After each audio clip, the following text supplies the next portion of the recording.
Monday. We finally got playoff hockey to talk about. Welcome into Daily Faceoff Live, streaming live on the DFO YouTube, where we are looking for your inbox questions. The show, as always, a presentation of Bet365. Download the app today. Use the promo code NATION. Whatever the moment, it's never ordinary at Bet365. And it was not quite an ordinary weekend of playoff hockey. Frank Seravalli from right outside the American Airlines Center in Dallas. How are you doing? I'm pretty good. Yeah. Certainly some statement victories by a couple teams to open up the playoffs. And I think the exciting part is, having not seen almost half the series open up, there's still a lot of intrigue as to how these playoffs exactly are going to come to light.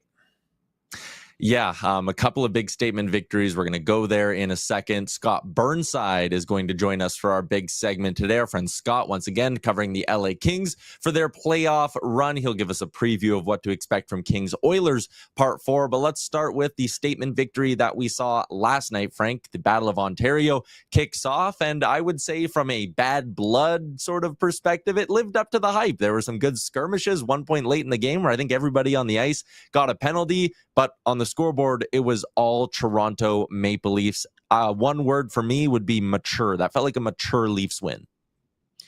The word I would use would be confident. That is the best that we've seen the Toronto Maple Leafs, as free as we've seen the Toronto Maple Leafs play. Mitch Marner going in on the breakaway, no doubt about it. Knew exactly what he was doing, where he was placing the puck. I just felt like, for a team that entered with so many question marks about the ghosts of playoffs past, about not having won in the season series against the Sens, about potential change on the horizon, mature is a great word from you.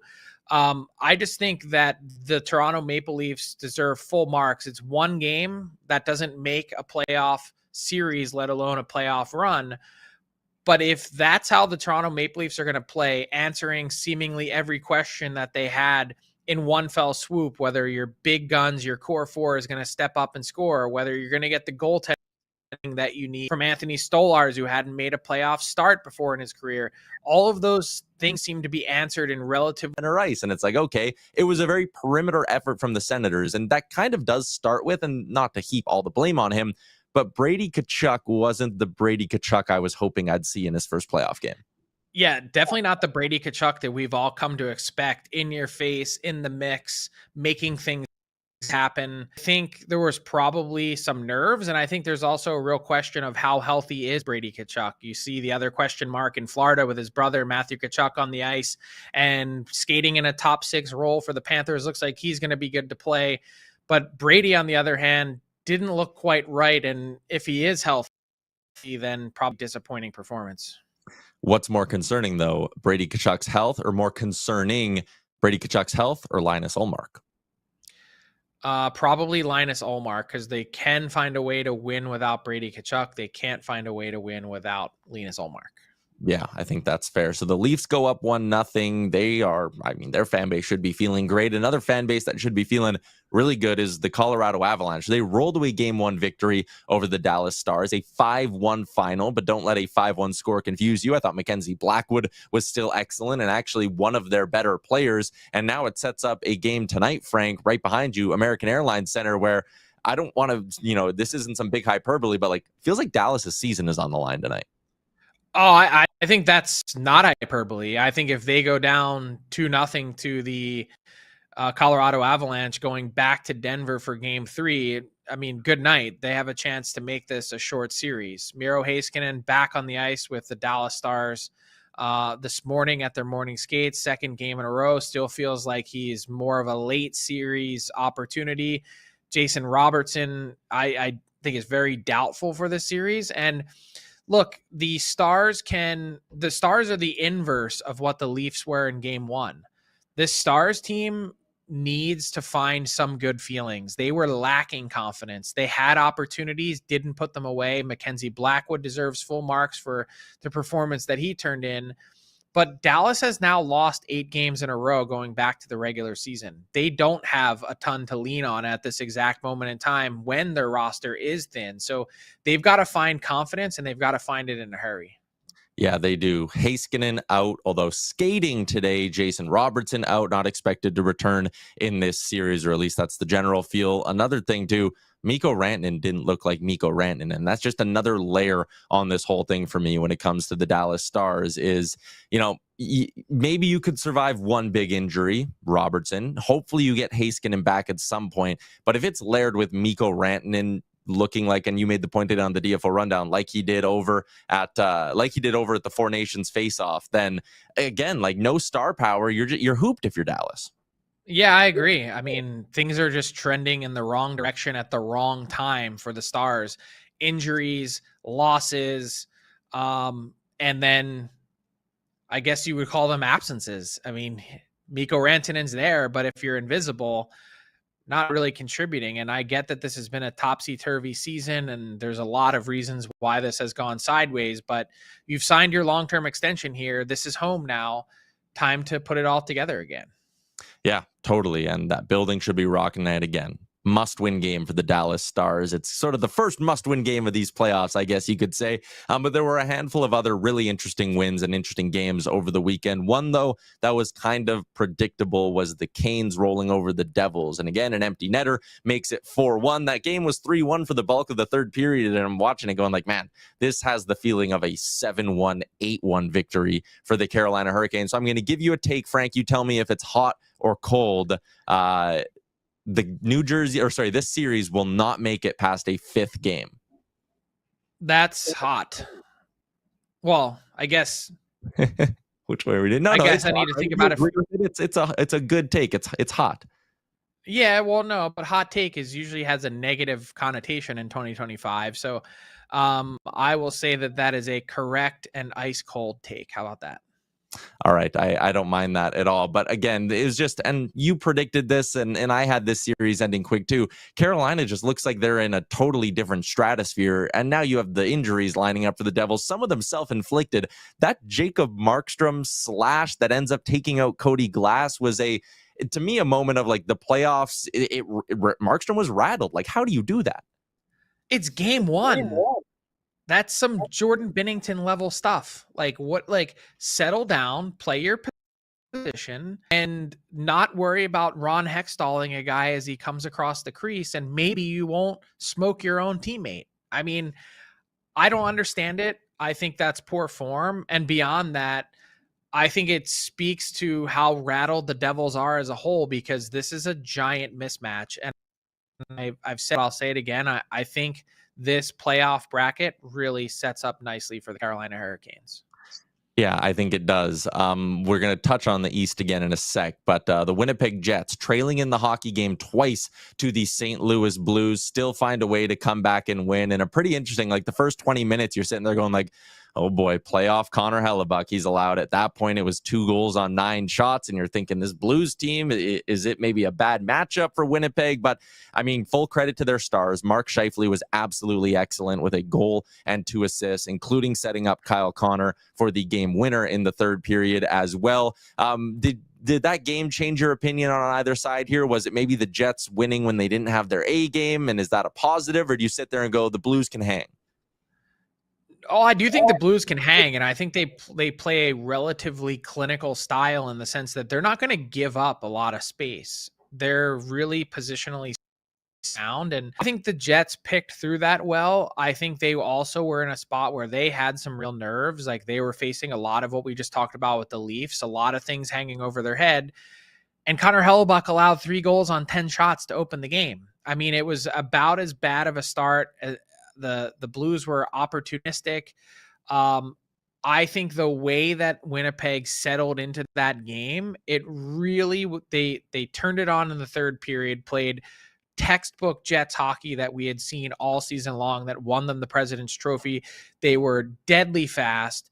They were, made some great plays, finishing ability on display.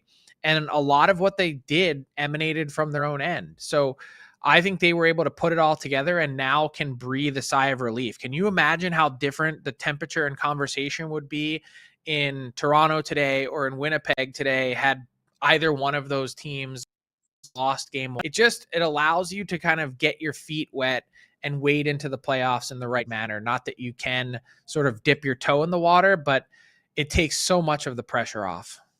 Yeah, it does. And now I think the key for both Toronto and Winnipeg, I mean, all the teams who went up 1-0, is don't let it slip into any state of comfortability. Don't be sitting there and going like, okay, we got this now. You can't get high on your own supply. Whatever line you want to throw out in this whole thing, you have to find a way to keep that intensity and keep playing with that edge. Because I do think, again, as much as Toronto seemed like a very calm, mature win, I like that Winnipeg showed just some scrap in there. And they played a very intense style of hockey, because at times I think that's what they were missing in the playoffs. So before, Yeah. sorry, you. No, I was just going to say, and Connor Hellebuck, for all the questions around him, 3 goals on 10 shots, that save on Kyrou on the breakaway late in the second period, I'm wondering if that's one of those things that could help propel him to a much better series. Yeah, I like that. We'll get back to the playoff picture again. We got a busy schedule tonight in the NHL with 4 games on tap. But before we do that, some other news from the weekend. Frank, the coaching carousel around the NHL, both the Ducks and Rangers making changes over the long weekend. Let's start with New York. Peter Laviolette is out. That was somewhat predictable. But where do you think the Rangers go next year? Is this another experienced head coach that could pop in? Or do you think they maybe buck the trend that they've usually done and go a different way? I think they probably are going to go more toward the veteran end. That's just my guess, my hunch. I think anyone who's telling you what exactly Chris Drury's thinking is making it up at this point in time. I think the other interesting thing about the Rangers is let's see what the coaching bingo card looks like later this week. Let's see what happens with Rick Tocchet and the Vancouver Canucks, because I think he would be their number one target if he makes it to market. What happens with Mike Sullivan and the Pittsburgh Penguins? Is Kyle Dubas making his first coach with the Penguins? Does that make any sense? He was on the New York Rangers bench previously. I think that would be a great option. I think the Rangers are open to just about anything, and I think there's still too much to be determined on what the full slate looks like, because we've mentioned now Vancouver and Pittsburgh, but what about the Seattle Kraken? What about, pick a couple other teams? Are the Buffalo Sabres not making any changes at all? There's a lot to still be determined, I think, when it comes to some offseason moves. We kind of just got a little bit of a taste of it over the weekend. Yeah, and again, no rush, obviously. It is April. You do not need a coach by the end of the month or anything crazy like that. What about out in Anaheim? They obviously took a big jump in the standings, and again, doesn't result in a playoff appearance, and that means Greg Cronin is out as the head coach. And listen, life ain't fair, Frank, but does this feel unfair to Greg Cronin after taking a big jump, or do you think they need a new voice there? Well, it's not often that a coach gets fired after a 21-point improvement in the standings. However, Greg Cronin should have been fired last year. The way that he interacted with players, I believe, was unacceptable. I believe he was warned of his behavior at that moment in time. And I think when you look forward to this year, you can see an improvement in the standings. But I feel like so much of that success came on the back of Lucas Dostal. And I don't know that it was necessarily any sort of coaching improvement. So that plus some interact, I think, left a lot of people feeling things where they kind of got to a point where they had to make a change. Yeah, and that's fair. And Pat Verbeek talking about how he's got to get aggressive this summer as well, because they want to be a playoff team next year. And listen, a 21-point improvement is great. I would argue going from a basement dweller to a middle of the pack team, that's the easy jump to make, Frank. This next leap to try actually get into the top 8, that is a much more difficult jump for a team to make. I agree. That's the hardest one to make. Ask the Sabres, Sens, Red Wings, all those teams that have been in that mix the last couple years. But I think the Anaheim Ducks are multiple players away from being able to make that jump, and Pat Verbeek has his work cut out for him this summer. Yeah, I think he really does. All right, let's get back to the playoff talk and go to our big segment for the day. It's brought to you by Charm Diamond Centers, proudly Canadian owned and operated since 1972. You can check out their large selection of Canadian lab-grown diamonds and mined diamonds by visiting them at charmdiamondcenters.com.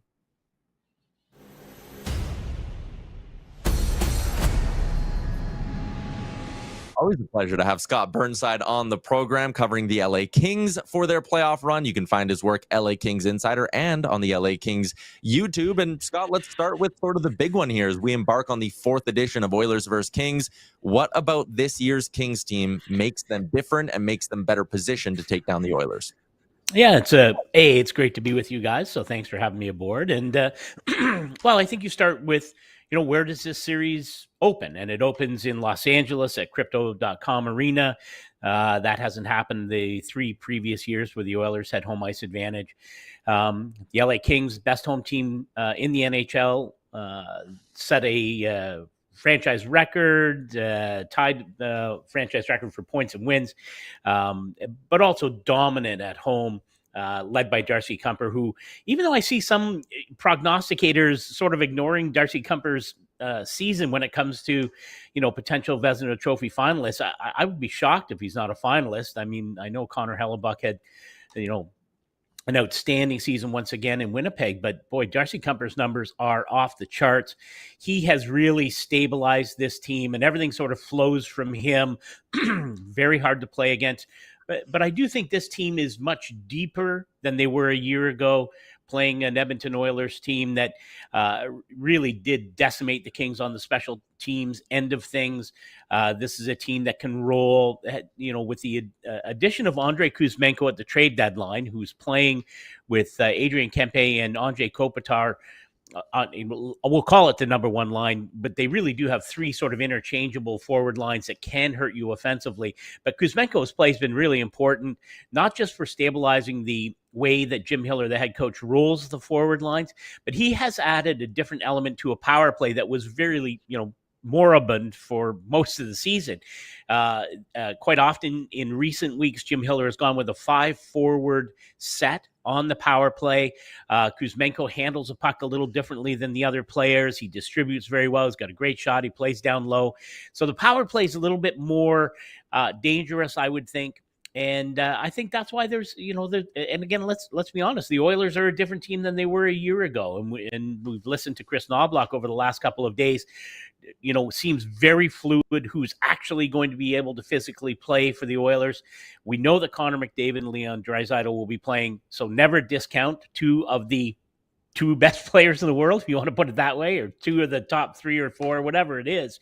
You can never discount that team, and I don't think this Kings team would, is doing that. But I do think there's a bit more of a swagger from the Kings team this year. They played very well against good teams, including the Oilers.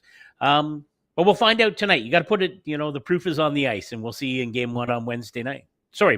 Yeah, here we are, Monday. Yeah, Game 2 Wednesday. Scott, give me an X factor for the Kings. Like who, not a top line player, but someone that you think can be hugely influential in how this series turns, good or bad, from a Kings perspective.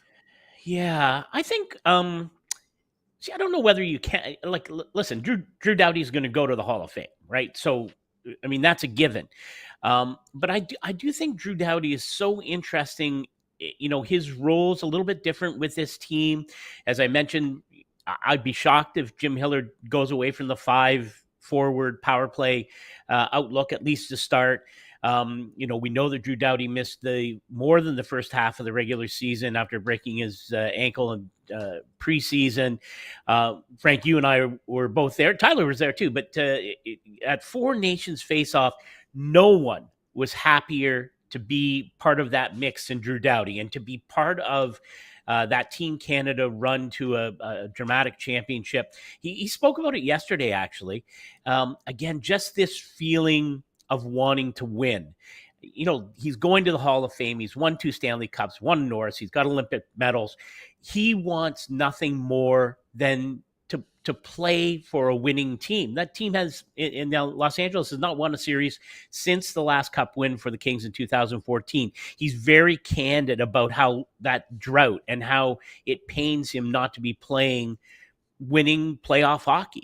And I believe from him, he senses something different of this team. And again, we'll find out starting tonight. But I think Drew Doughty's play and his emotion and his leadership, he'll be going back. He's been playing with Mikey Anderson a lot during Mikey Anderson's career. He helps to stabilize that six-man defensive group. I think Drew Doughty's really important for this team in getting over the hump and getting back to winning playoff hockey in Los Angeles. So you mentioned Kuzmenko, and I want to drill down on him as well. Like I can't really remember a more, this is going to sound funny to say, a more binary player in the NHL. He's either a point per game guy or he sucks. And there's no middle ground. There's no just like, hey, you're going to get us 45 or 50 points. It's like, no, buddy, like you're a healthy scratch or you're getting 75 points. I've never really seen anything quite like that, but as an under the radar deadline acquisition, and I felt like at the time, man, maybe did the Kings pay a little bit too much for this guy in a third round pick? Oh, you see the success that he's had. I'm wondering, what do you think it is that the Kings have unlocked in him to bring him back to life? Yeah, I mean, it's such a terrific question, right? And even the very brief period of time that he was in Philadelphia, I think played 7 games, something like that. He did produce points in Philadelphia. And of course, we know, go back to the beginning in Vancouver. There is a high skill set there. And I wish I could, get inside his brain and tell you why it's different. I do think here's a big part of it. I think, you play with Anze Kopitar and Adrian Kempe. Adrian Kempe has learned at the knee of Anze Kopitar. They're both incredibly responsible two-way players. Anze Kopitar, first ballot Hall of Famer, no question about that. And I think just learning to play a system that doesn't stifle Andrei Kuzmenko, but he learned to play quickly with this group. And I think it was 7 games without a point when he came to Los Angeles. Jim Hiller, who has not been afraid to shift the lines around, he's has gone 11-7, at period different times during the season when Drew Doughty was out, and he just stayed firm and consistent. And I think that allowed Andrei Kuzmenko to learn, to gain confidence. And to learn to play with those two really good players. And again, when you give him the opportunities on the power play, and if he just has an innate ability to do things differently, he's very deceptive. You see when he, looks off a pass and takes a shot, or looks off a shot to make a pass, it really has been eye-popping to watch some of what he's done here. I can only assume it's the confidence he's been given by the coaching staff and by his teammates, some of the greatest players in Kings history. When you talk about Anze Kopitar, I think he must just feel pretty darn lucky to be where he is. So I don't know if that answers the question, but it will be interesting. Again, playoffs are a whole other thing, right? The door opens onto another world tonight. Will it be different for him? Will there be other players who, shrink from that sort of spotlight? But if he can do what he's been doing, the ripple effect has been fairly enormous in this Kings lineup. The Oilers are 3-0 in the last 3 years, but so is Warren Foegele, and now he's on the other side of this matchup. He's never lost in the first round. Scott, appreciate your time today. Thanks for doing this, and enjoy the series. Yep. Talk to you guys anytime.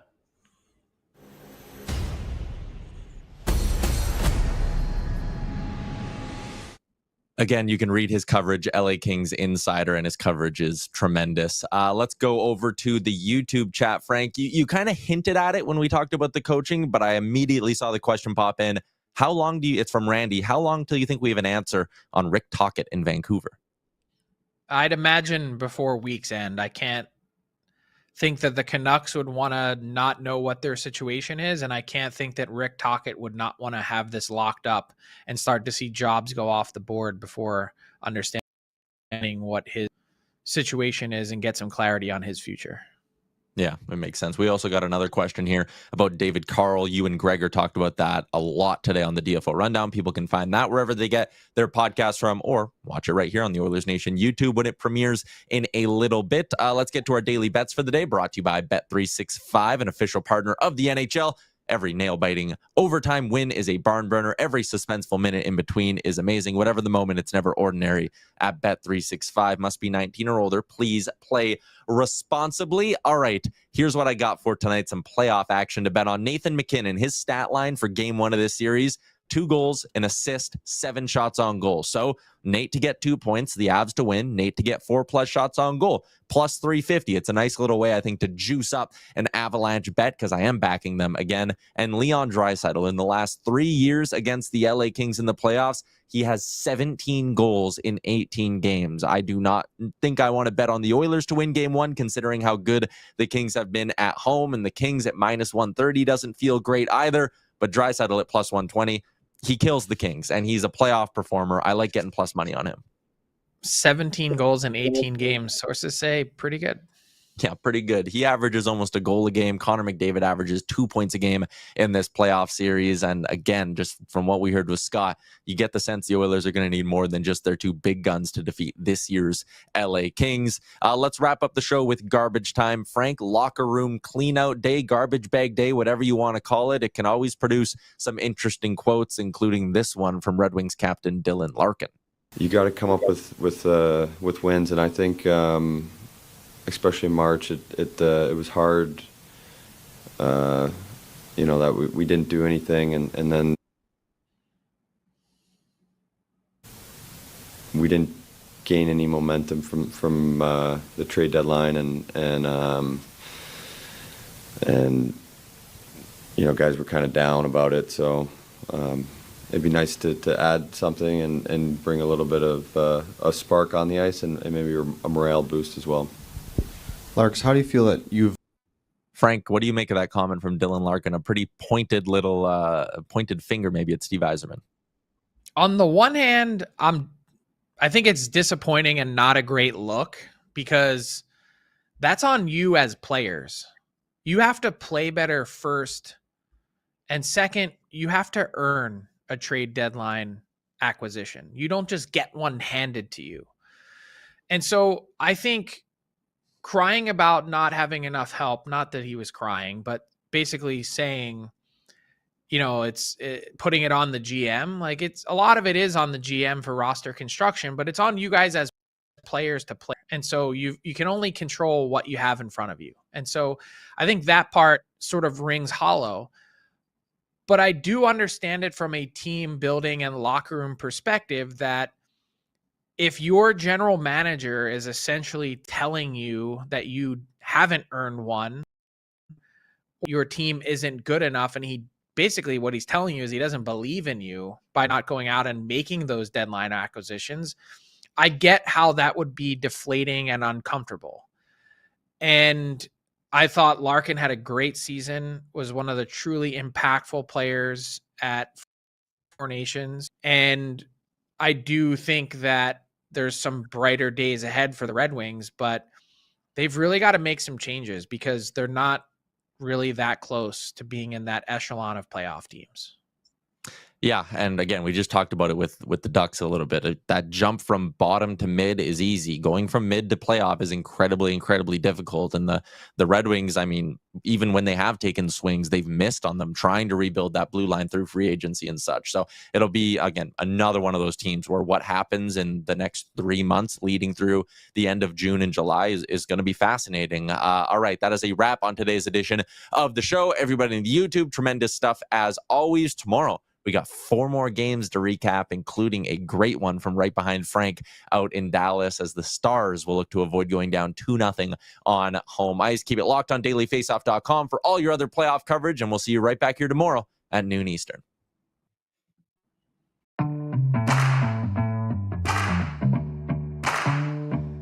What's up, hockey fans? If you enjoyed that video, then you're going to want to hit the subscribe button to not miss any of our content. From daily live shows with Frank Seravalli to analysis from former NHLers to exclusive interviews with some of the biggest names in the hockey world on Frankly Speaking. You're going to want to hit that subscribe button and stay up to date with everything going on in the hockey world.